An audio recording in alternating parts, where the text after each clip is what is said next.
What needs to happen first for this VGK team to get the dominoes falling in the right direction? We'll talk about that next, right here on Locked On Golden Knights.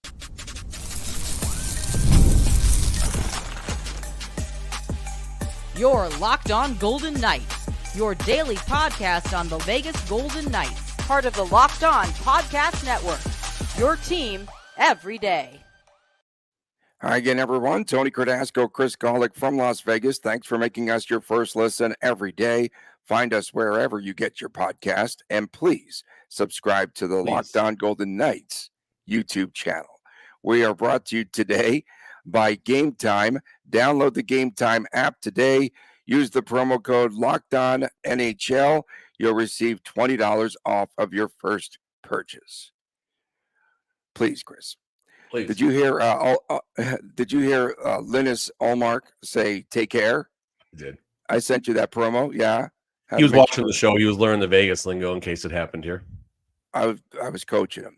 So it is T-minus 5 days from the official start of free agency. 5 days until Marchessault is unemployed. Oh, geez! Wow, you came out spitting fire today. What one event can start the domino effect as VGK looks to rebuild this roster? What needs to start first? Cobra Kai, strike first, strike hard, no mercy. The Golden Knights need to, whatever they do, it needs to happen fast, whether it's Marchessault, whether it's a high-value free agent, whether there's a trade in the works. Whatever needs to happen before or right at July 1st. Obviously, July 1st is the free agent signings and everything. But if they go a couple of days and Marchessault winds up getting signed somewhere else and the Golden Knights still have money on the or money to spend, probably not. But if they still have that $6 million to spend and players are getting nabbed up, now all of a sudden you're looking at, I don't want to say sloppy seconds, but you're looking at, players that were picked over, passed over and stuff like that. So I think the first thing for me for everything to fall into place is urgency right now. Something needs to happen today, tomorrow, and then off we go. Well, we're doing the all the used uniform stuff. We're selling that today. I think, that's a good thing. That's going to start the dominoes rolling.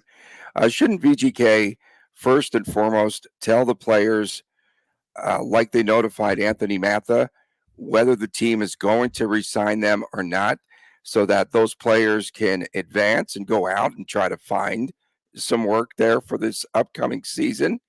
If you're Jonathan Marchessault, if you're Chandler Stevenson, you don't want negotiations to drag on, right?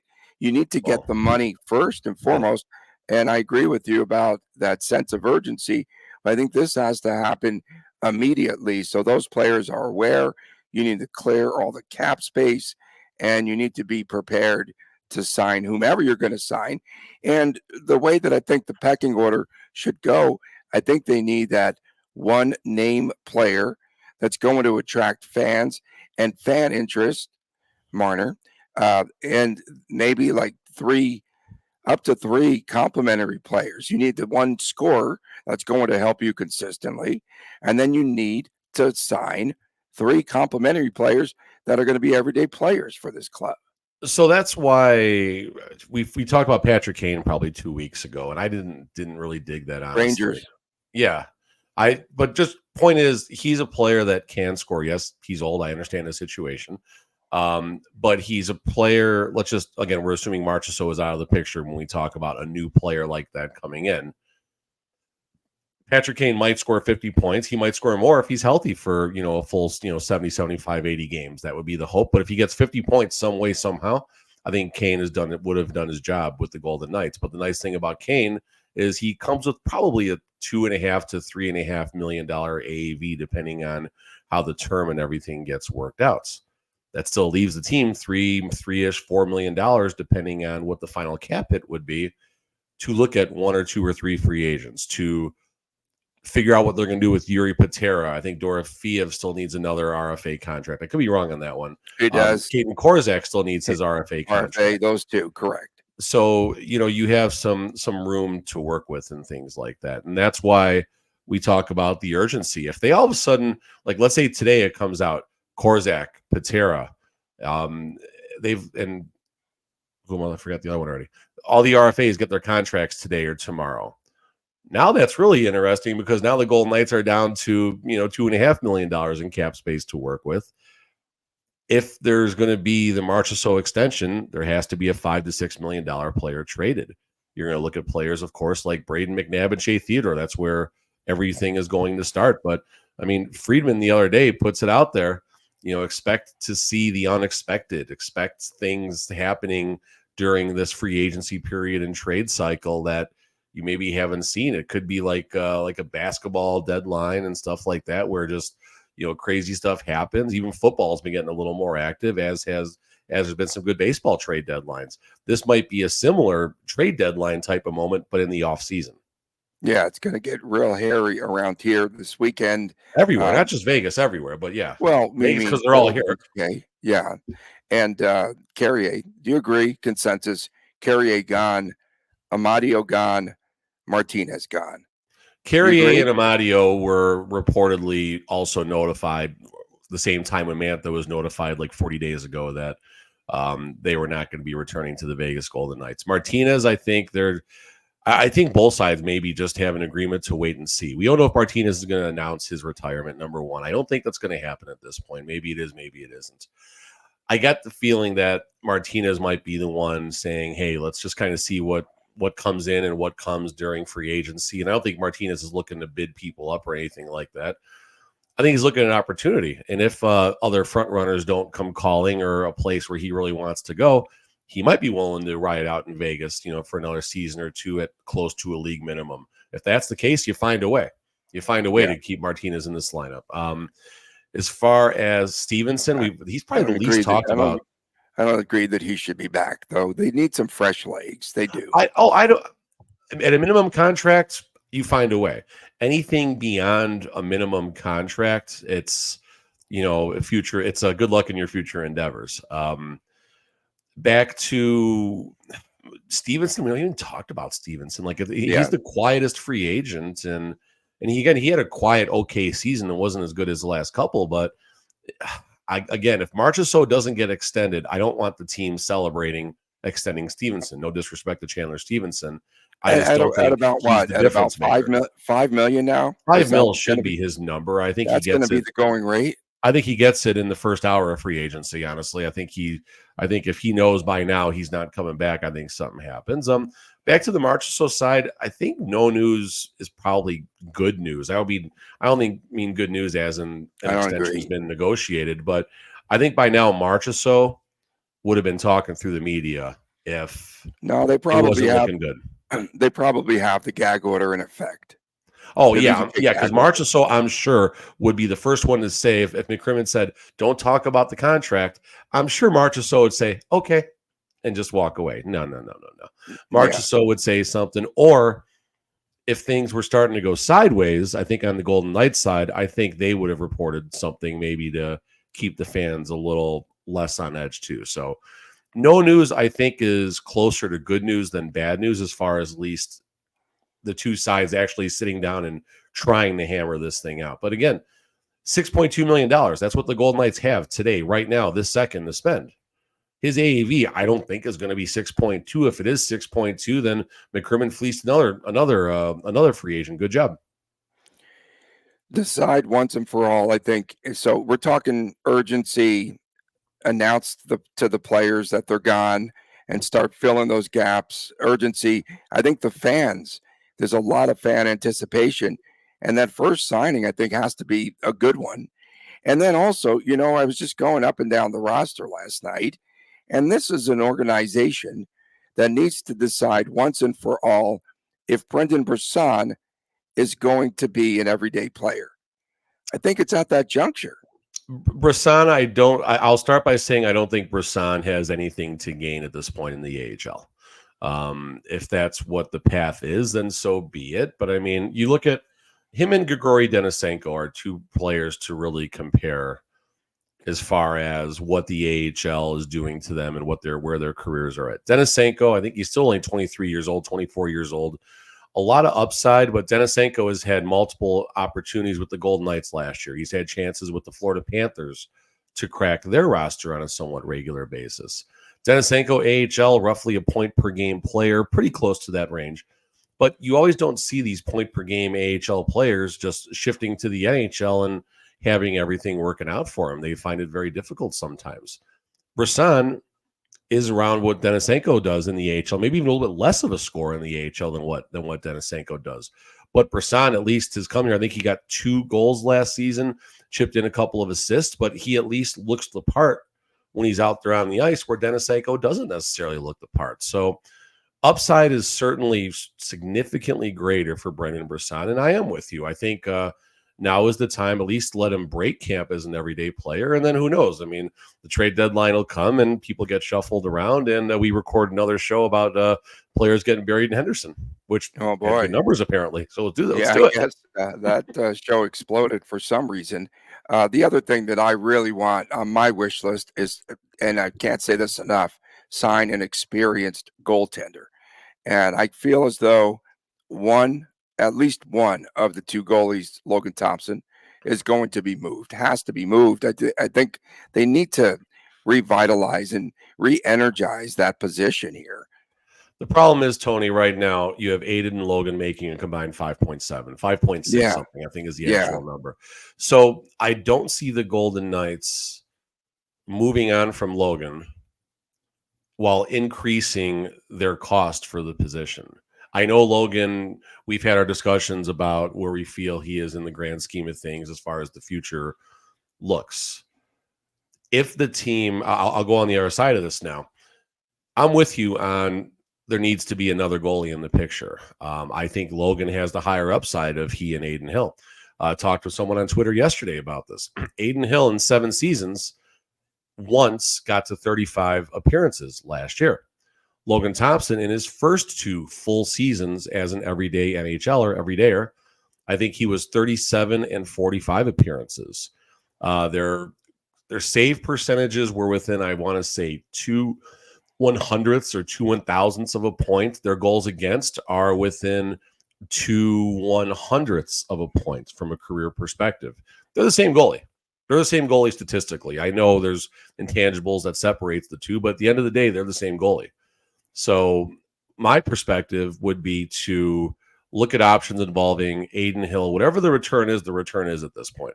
Look at options to make a deal involving Aiden Hill. Even find a way to lower their cost at the goaltender position even farther. We talked about Varlamov, Nedeljkovic, Kekkonen, just 3 names that are out there where the Golden Knights could possibly save more money at the position. And then now you have some room to work with Marchessault, with free agents, with Patrick Kane, whatever the free agent path may be. So in summary, if I got the keys to the car, I'm looking to do something with Aiden Hill that doesn't involve any salary retention. Whatever the return is. And then whichever one of whatever my scouts would come to me and say as far as of the goalies that are under $3 million out there for 1 season, sign one of them and off we go next season. Yeah, I hope that they watch some goalies like 35 times the way that they scouted Anthony Mantha. That would definitely be useful for They VGK. also scouted Barbashev a lot. That worked out better, Tony. So Yeah, let's that did. give it No, both I'm a ways. Barbashev fan. Yeah, That's no, all. I have to throw that in there. I'm spicy as well. And I think, VGK, obviously a franchise that likes to make a splash. So if they do have that one big nugget, they're going to do that this weekend. There will be an announcement while everyone's here in town for sure. Of course. So that's Vegas is that they got a flair for the dramatic. We know that. They'll definitely airport landing, walk them in, chance the Golden Knight. Oh yeah. Coming up next, Alex Meruelo folding what is left of the Arizona Coyotes. We'll talk about it next right here on Locked On Golden Knights. Passion, drive, and patience. What brings home the winning trophy is also what keeps your ride or die alive. eBay Motors has everything that you need to maintain your vehicle and to level it up to peak performance, from superchargers, roof racks. They also have exhaust kits, LED headlights, much, much more. Whether you're into speed, power, or style, eBay Motors has got you covered. With over 122 million parts for your number one ride or die, you will always find exactly what you are looking for And with eBay Guaranteed Fit, your part is guaranteed to fit your ride every time, or you'll get your money back. Because at eBay Motors, you're burning rubber and not cash. With all the parts you need, the prices that you want, it is easy to turn your number one MVP ride or die into something really special at ebaymotors.com. Eligible items only, exclusions do apply. eBay Guaranteed Fit is only available to U.S. customers. We return on this edition of Locked On Golden Knights. Tony Cardasco and Chris Golick from Las Vegas. Thanks for making us your first listen every day. We appreciate you doing so. Of course, Fridays, WTF. Saturdays, the Chris and Chris Jr. show. I almost put this on the napkin for you there, Mr. Golick. Let's do the most boring thing that you could possibly do. Not doing a mailbag. Mailbag we scrapped eons ago. Good. That is the dumbest thing. Number two, I'm not going to rank them. Another thing that is really dumb, I'm sitting at the airport. Ask me any questions. Well, number one, who are you? What's your credibility? And no one cares. And number three would have to be, it's not on the pecking order, but one of the dumbest things ever, most boring concepts of all time on radio or television, mostly radio. What is it? The mock draft. Let's do a mock draft and bore everyone to tears on this very show. To be fair, the draft is in Vegas and in 48 hours. We haven't even talked about it because who cares? They don't do anything with the stinking picks. We'll get your pick that you sent in. We'll do that before round one. No one cares. The fans, I don't see. Give me time to Google it. I don't. That's true. I don't see fans out there. I don't see the fans out there, begging for some draft news. What are the Golden Knights pick? What, 19th? No one cares. There's a little news behind it because of the deal the Blackhawks or the Islanders made to move up. One of them moved up just above. So I'm kind of curious we'll watch it. Yeah, we want to see what's going on in the rest of the league. That is literally the most exciting draft news for the Golden Knights in a half decade. We can't wait to see who they pick at number 19. So they play at the still unannounced development camp starting on Monday. Okay. Alex Meruelo is dissolving what is left of the NHL Arizona Coyotes.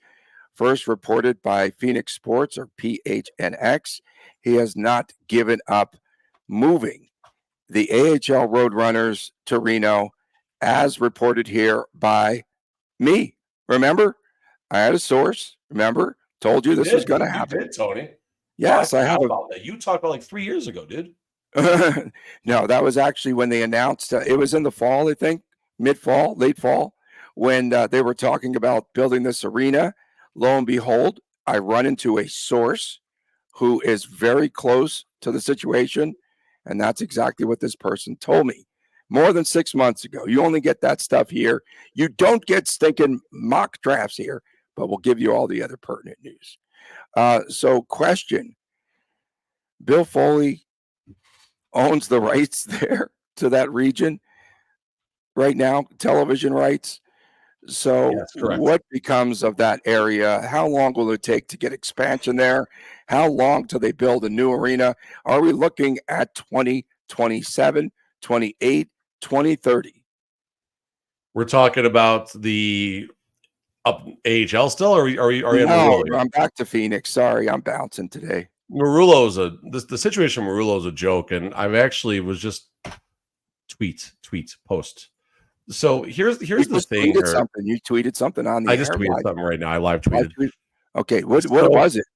So here's my thing. I'll tell you. Was it about the mock draft?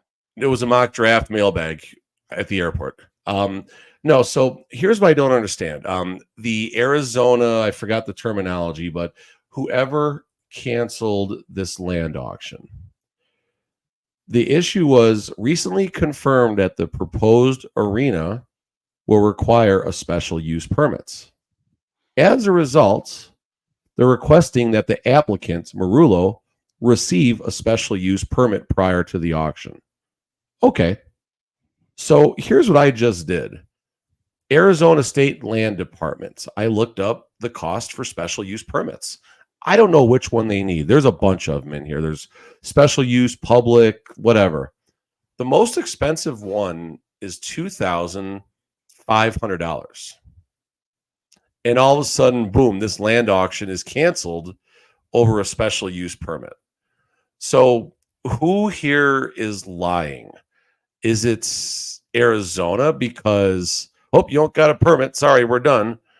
Or Meruelo just not wanting to file a $2,000 permit to keep the Coyotes' dream alive for the fans, not for Meruelo. How you say it again? Meruelo. Meruelo. Like Tom Morello. Okay, there we go. Tom Morello. Like, is Meruelo that cheap to get a $2,000 permit, knowing that this plan's going to completely blow up? Like, that's the biggest thing that kind of gets me. I was thinking about this last night when I was falling asleep.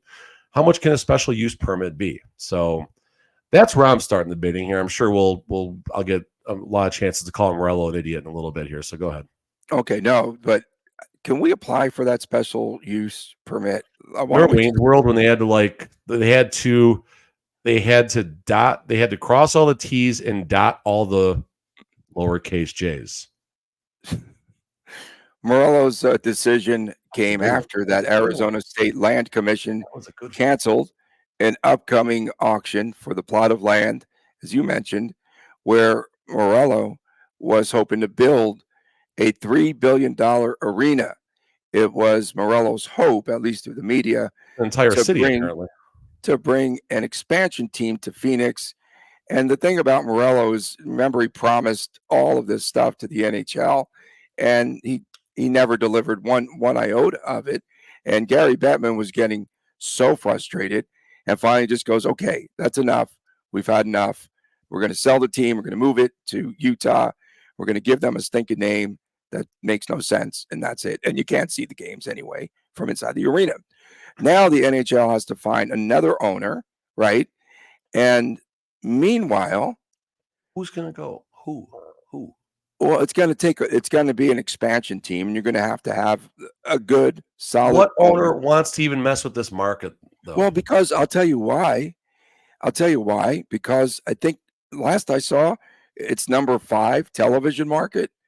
The NHL will force the hand to put, come hell or high water, a franchise in Phoenix because of the strength of its, the strength of a television market and the story.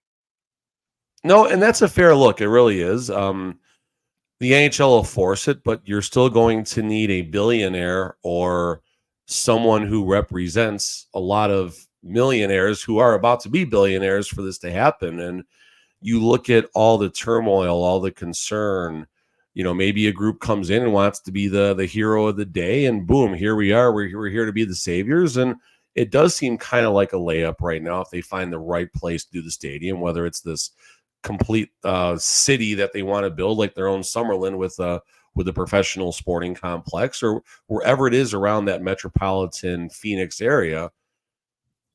It should work. Now, what just gets me about the situation, Tom Morello. With Meruelo, something was off when I was in Arizona for the Golden Knights game in early March, end of February, whenever that was. Like, it just didn't feel right. End of March. It just didn't feel right in there. And literally 4 days later is when all this news broke about Utah and them leaving and all that. So it's such a weird situation. I still find it so bizarre that Meruelo could not find a deal with another existing stadium on a part-time basis. Like, how toxic is this guy where he couldn't make a deal with the basketball team to play on their odd nights, where he couldn't make a deal with one of the college arenas that seats, enough people, not Mullet, but, a bigger college arena and stuff like that. It's just so, moving to Vegas for 2 years while they get in a arena, like, whatever, as weird as that sounds, whatever he could have done to keep everything going down there. And you interact with I've got so many Coyote fans on my timeline now because of that dreaded tweet that I did about they play hockey here with a picture of Mullet Arena.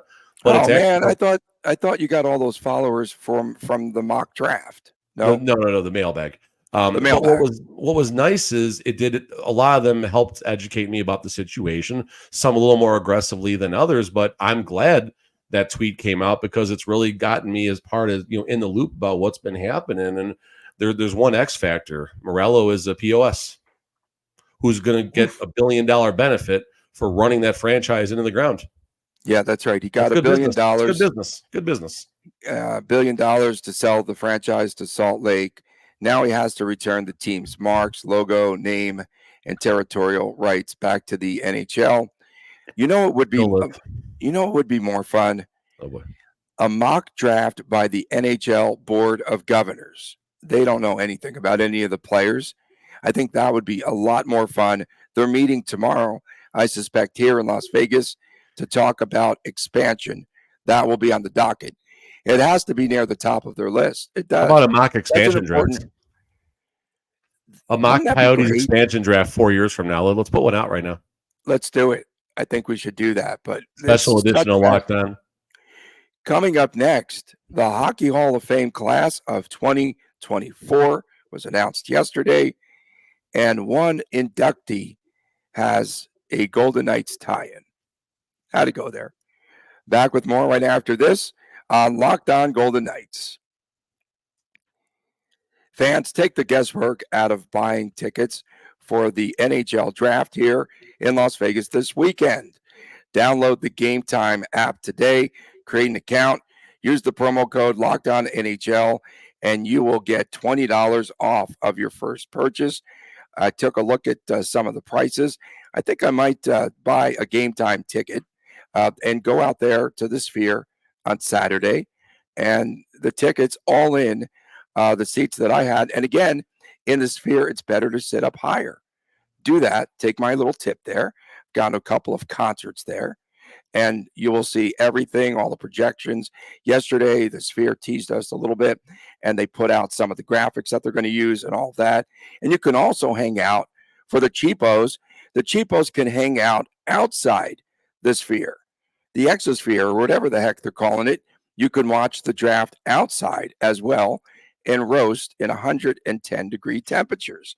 So that would be a fun day like when Foley wouldn't open up T-Mobile Arena and allow the fans to go in season one. Stay outside and watch on the big screen and roast.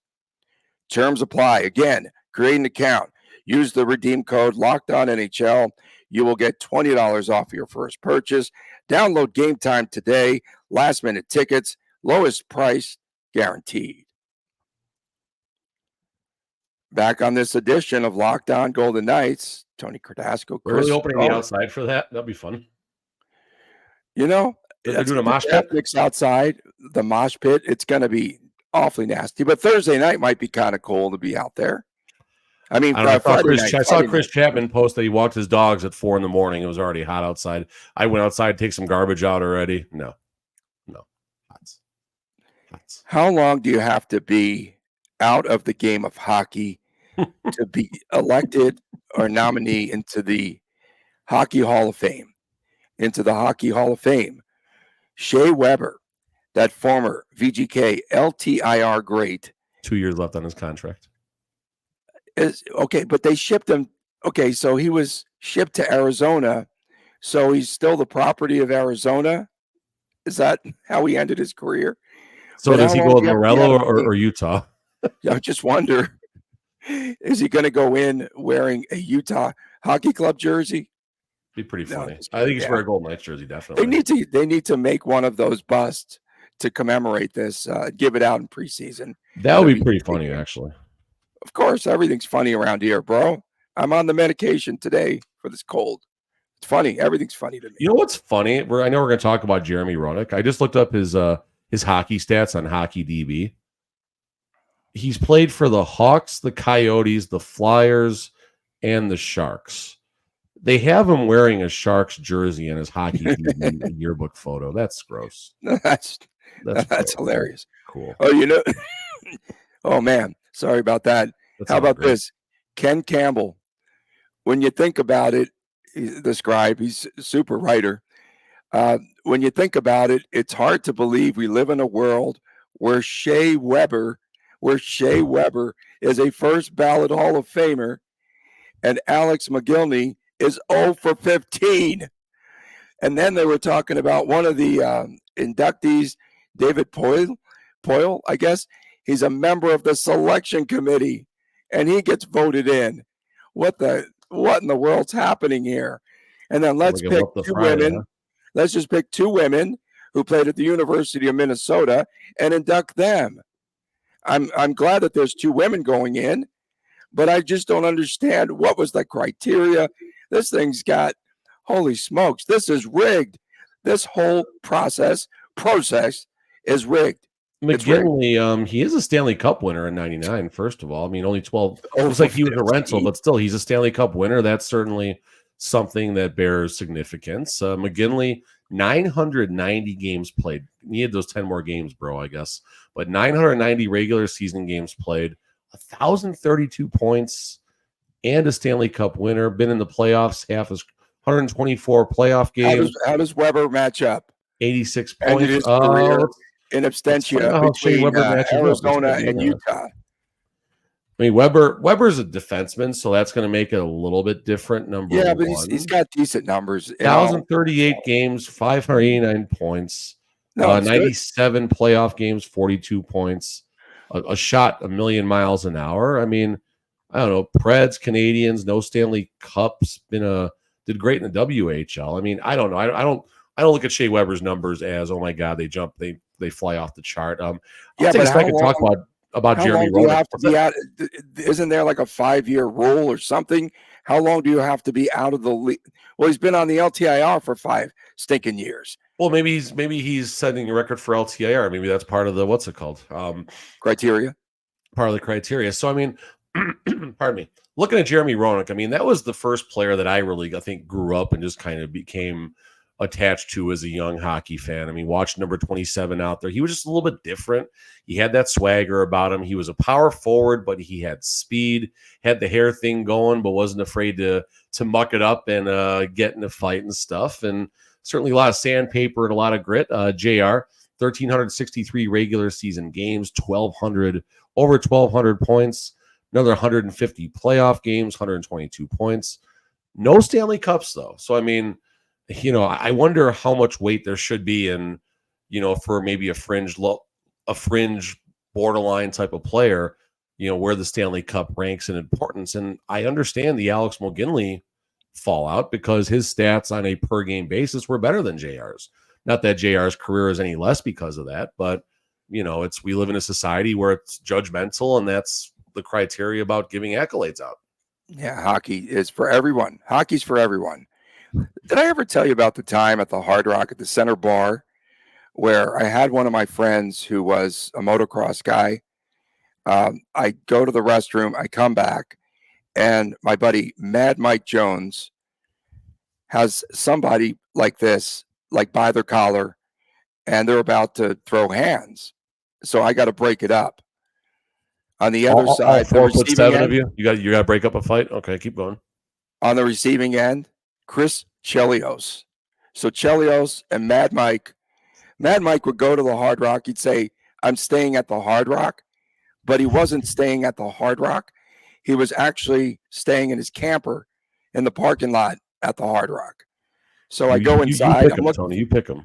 I have some good bros, man. I never told you the Chelios story. That was a classic. I went, oh, this is Chelios. What are you doing, brother? And they were ready to go. And then security jumped in, of course. And who else went in? Do you have the list in front of you? Can we do the mock draft tomorrow? Who else went into we can get more in details about it, but I don't have the full list. I know I want to talk about Roenick and Weber a little bit. I can give you the rest. GM went in. The person on the selection committees in. I got it. Usually where Tony has all this done for me. I got some, usually lazy. Roenick, Pavel Datsyuk. How do we not even bring that up? That's an amazing one. Datsyuk is in there. That's right. Datsyuk. And then we got Darwitz. He deserved to go in. Colin Campbell. That's another big one. David Poyle. What about Datsyuk? Was a player that played, I think it was 14 years, all with the same team with the Detroit Red Wings. And he won 3 consecutive Selkies. Yeah, that's a no-brainer. They finally got one right on this selection committee. Yeah, I mean, I'm not against Rona getting in, but I mean, Datsuk, that's obviously a no-brainer. Was Datsuk not a first ballot? Because it's 5 years, isn't it? Isn't it 5 years after you're out of the game? But has Weber been out of the league for 5 years? Technically, he's not out of the league now. He's got a contract. No, he's still making money. He's right, still on but like Datsuk played in the KHL through 2021. Maybe that had something to do with it. Weber broke Alex Meruelo. He broke him. Shea Weber was sent from VGK to Arizona LTIR, and now to Utah. He broke him. He knocked the franchise out of existence. How is Datsuk not first ballot unless they waited because he was still playing in the K? All right, we better. It makes sense. He was playing in the KHL, and they didn't. Do you have the other inductees there? Because I can't read my. I just read them off. What about the women? The women. I read them off. Important. I lost my screen already. Okay, 2 important women on Team USA. Chrissy Wendell-Pole, I think, was one of them. Team USA. Yeah, no, you got me. Natalie Darwitz, Chrissy Wendell-Pole. All right, thanks. No, I don't have any more details. I'm sorry. Oh, yeah, because we better know all of this information because the PWHL is coming to Las Vegas. So we need to know the pioneers. That would be really nice. We need to know the pioneers of women's hockey, which is terrific. So those 2 are probably more deserving than some of the other, at least one of the other inductees by far. We appreciate everyone tuning in. Thank you so much. We've gone way over our time limit today. Yeah, we were gonna open the mailbag, and we didn't even have time to do that. Especially our everydayers. Thanks so much for keeping us in the biz. Thank you very much for joining us. Please subscribe to Locked On Golden Knights, our YouTube channel. For my man, Chris Golick, I'm Tony Cardasco from Las Vegas. And as our good friend from Sweden might say, Linus Allmark, take care.